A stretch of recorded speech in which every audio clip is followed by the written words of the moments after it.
since I had this appointment, she has always been there reaching out to me, and I think, I actually thought you were a permanent person, but congratulations, I think you made a great selection to move you forward.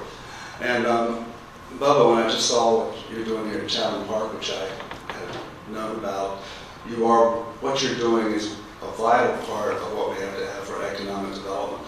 All too often we pass by, we want the operation, the company, the industrial complex, we forget they're made up of people who have to have a quality of life and a place to live.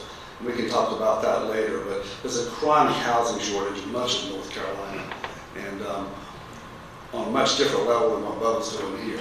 But thank you for what you do too.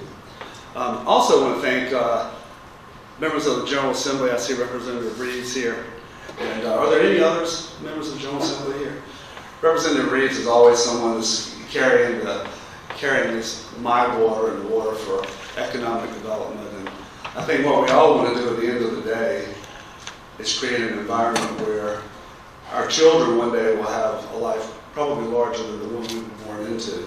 And that means having a job where they put more money in their pockets at the end of the day, and schools they can go to, and have the skills to create a future for all of us. I look out here today and I see the reason you're here is because you're part of what's made North Carolina great. You know, you have the vision to see and create the future.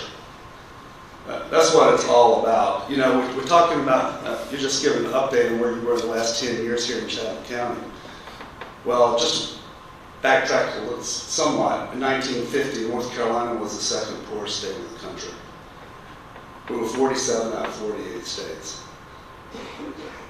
And then, remarkably, Terry Sanford was the only Southern governor who supported John Kennedy. His predecessor, by coincidence, Luther Hodges, became the U.S. Secretary of Commerce. And as a result of that, or coincidentally, the EPA became the anchor tenant in the Research Triangle Park. And IBM followed, and we know what happened then with, in 1982, fast forward, the New York Times described North Carolina as the Dixie Dynamo. That we have the South, and then we have North Carolina, which has fabulous universities, a fabulous community college system, thank you, which is probably our largest incentive that doesn't get talked about a lot when we're doing recruitment. We look today and we have a state that 50% of our residents are non-native. And we are the 9th largest state in the country, rapidly moving to number 8. Which brings on some of the issues that you're dealing with, our housing, the roads, and education, and those things to keep up. Well, when I started this job in January of 2017, Governor Cooper had discussed with me what his vision was and what our vision was going to be moving forward. And the first thing was to bring stability back to economic development. We had several years of lackluster performance. We had some disruptive social legislation, and I have to thank members of working with, along with the governor and working with members on both sides of the aisle in the General Assembly for repealing that in March of 2017.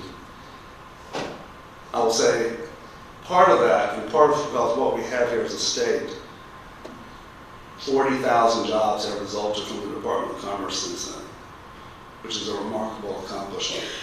But I want to remind you, that's where we were in 2006. So while we're going rapidly, and we're going to get back to where we were, 2006 is where we were doing 20,000 jobs a year. But then I look about what the Department of Commerce has to be about, and I don't want to use the word recruitment, I want to use the word making sites and counties prepared. If we're prepared, you will get the looks and you will get the companies. And I have to say, I've spent a lot of time in Chatham County with your sites and what you've done, and you have taken the steps as needed to be prepared. I travel around and people show me real estate and they say, you know, this is an industrial site. Well, unless you're prepared, and I'll talk about that in a second, it's just real estate. And prepared means, first of all, you have to have a workforce, a trainable workforce. No company is going anywhere where there's not a trainable workforce, or they expect the workforce to fall out of an airplane. That's just not going to happen. The next thing is have the infrastructure there, which roads, natural gas, broadband, all of it site ready. Dealing with an automobile company, I've been in this business for about 20 years. We were talking about it, and they said their plans for being in operation was less than 24 months. And how they costed it, they said for every hour they were late in their schedule being in production, they were going to book $86,000. So when someone's looking at your site, that's what they're looking at.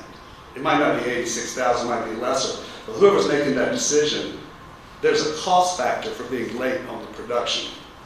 And that's what's driving it. And it's getting shorter and shorter and faster, and that's just the reality. But I want to go back and say, the sites that you have here, Moncure, Chatham, and even Randolph, which borders you, as county commissioners and leaders, I understand, I believe, when you do years in advance for putting public monies into developing these sites, it makes you a little nervous about the next election cycle if somebody hasn't located there. But that's the kind of decisions that are being made. I look at, there is, you may or may not be familiar, there is a company, coincidentally from China, by the name of Triangle Tire, that will be making 6 million tires a year in Edgecombe County. They started development of that site in 1991. And a decision was made year before last to locate there. That's the kind of long game, and I think that's the long game that you're playing. I've been with some of the owners of some of your sites, visiting some of the most renowned site selectors in the world. So I commend you for what you're doing and all of your sites and making that preparation. And it is a wraparound strategy. It's the locals, it's the entrepreneurs who are putting their own money in here. It's the state of North Carolina. It's the people, like I saw my friend Dan Gerlach in the Golden Leaf Foundation, which is coming from the tobacco settlement money, going in and helping these sites be prepared. The governor's putting more site preparation monies in his budget. I would urge you to urge your legislators. I know we have one I don't have to urge, but to support that. You know, there's some counties in this state that are 40 miles from a natural gas line. We can talk about rural economic development all we want to, but without that infrastructure and without natural gas, they will never get manufacturing. And these are massive infrastructure expenses, but if we're really serious about rural economic development, that's the type of things we're going to have to look at, is putting the infrastructure in. Natural gas is simplistic. Broadband is very important today. Some counties don't even have cellular service that is adequate. So, and if you look at North Carolina, we've got about 15 counties that have 80% of the population. There's 100 counties in North Carolina. You were fortunate to be in that economic hub that is thriving. You're also fortunate, I commend you for being part of the NC Core, which I think is a great marketing and branding that's happening now, and I've been involved with that. I saw Penny Whiteheart somewhere here, and she's been part of that too. I commend you for being another piece of what you're doing. I'll name some of the projects. I just mentioned Triangle Tire that we've done in the last few years. Edgar Wood Products from Austria, that's in Lexington. About $1 billion, 800 people. I visited there last week. They had 800 people on site, which is the construction part of that. We can get rural manufacturing if people like you, I don't classify you as rural perhaps, but have made the commitments. Davidson County's been 20 years building their sites also, and that's part of what happened with them. Avid Exchange in Mecklenburg County was 1,200 jobs. You saw Honeywell not too long ago in Mecklenburg County. The average salaries for that company are $348,000 a year, which is remarkable. We've seen emphasis in Raleigh. We've seen public distribution here in Guilford County, Hollywood Manufacturing in Person County, Jetstream Aviation in Lenore, and then we've had companies in Halifax County, Cherokee County. So we are spreading some of some of the wealth out. Edgecombe County, though, has been one of the biggest recipients. Once again, I want to go back about the value of being prepared. They also are building a 1 million square foot for Corning, which is locating there now as we speak. Let's go back and now I want to talk about workforce for just a second. And I think taxes and incentives in North Carolina, which are, I think we have a very adequate incentive portfolio at the state level. I know Chatham County has always been willing to step up when that comes about too. We're the lowest corporate income tax state in the country. So I think we've checked all of those boxes. But workforce is something we've got to continue to work on. The last time I was in Commerce, workforce was, which are housing work in Commerce, the workforce programs. We lost more manufacturing jobs than any other state in the country. I came in on the eve of the Pillowtex bankruptcy, and about 6,000 people lost their jobs and their pensions. Now we're looking, and so workforce was focused on rapid response, going with plant closures, putting people back to work. Now we're looking at a labor shortage. We have recently done a survey, maybe less than scientific, but pretty close. 75% of rural employers that are seeking employment get no applicants. I'm not talking about qualified, just getting none. And so we're working on some ways, primarily the starting points with the community colleges, to develop the workforce of the future. We have, in one area, we have 10 community colleges coming together to create a workforce for 3,000 employees in the next 3 years for those plants, between retirements and new companies coming in.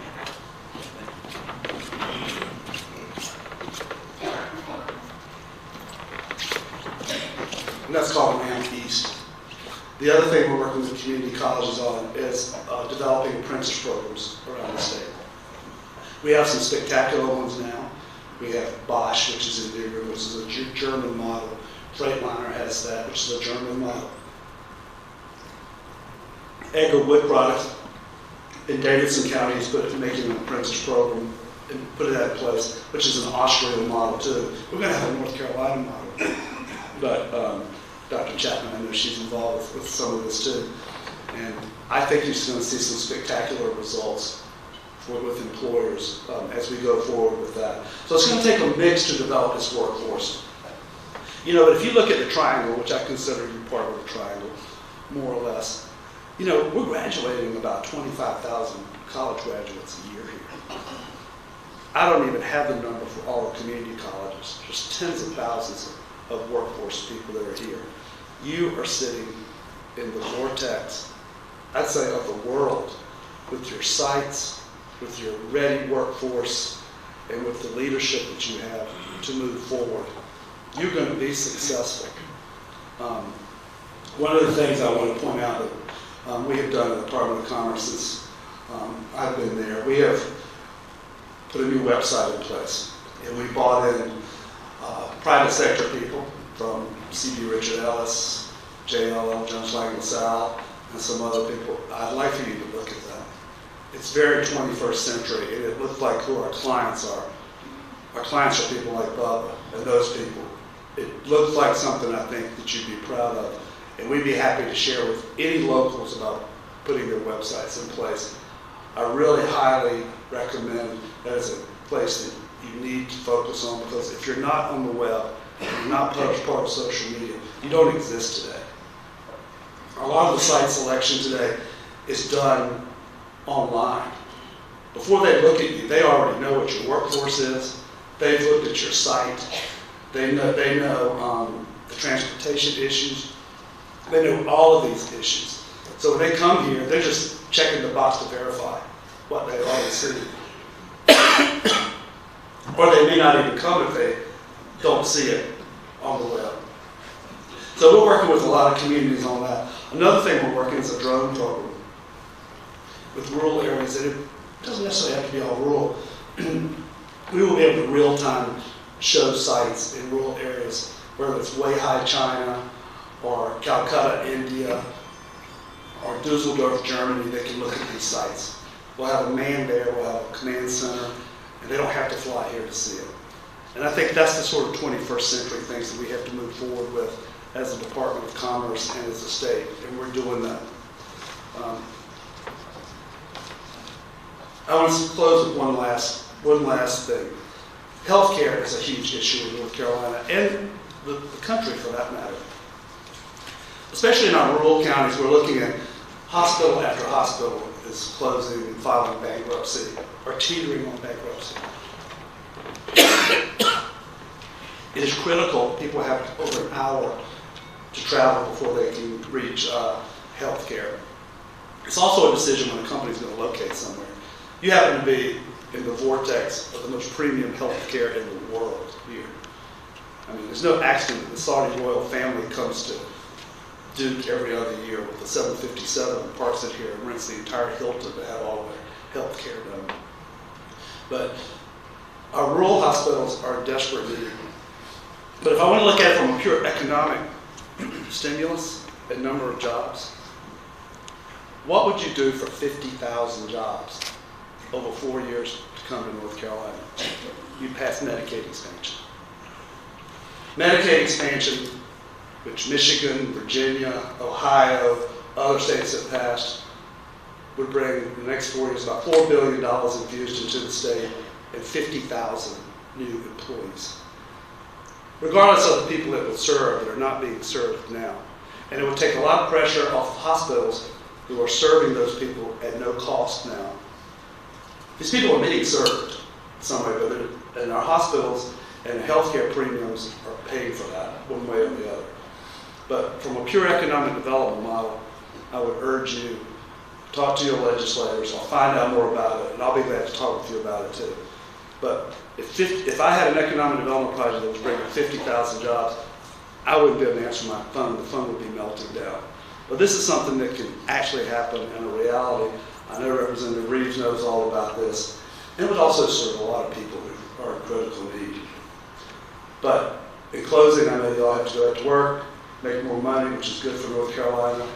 And thank you for inviting me. I work for you. I like working with the people in your county, the owners of your sites. I've toured your sites. I've been in helicopters. I've been on the ground. I've traveled with people to visit consultants in other cities and other countries, and I'll continue to do that. And I just want to commend you on what you have done. And if you haven't seen these sites or know about them, because sometimes we don't know what's in front of us. Sometimes take the opportunity to look at them. And thank your county commissioners too for maybe sticking their necks out and supporting some of these infrastructure things. Thank you.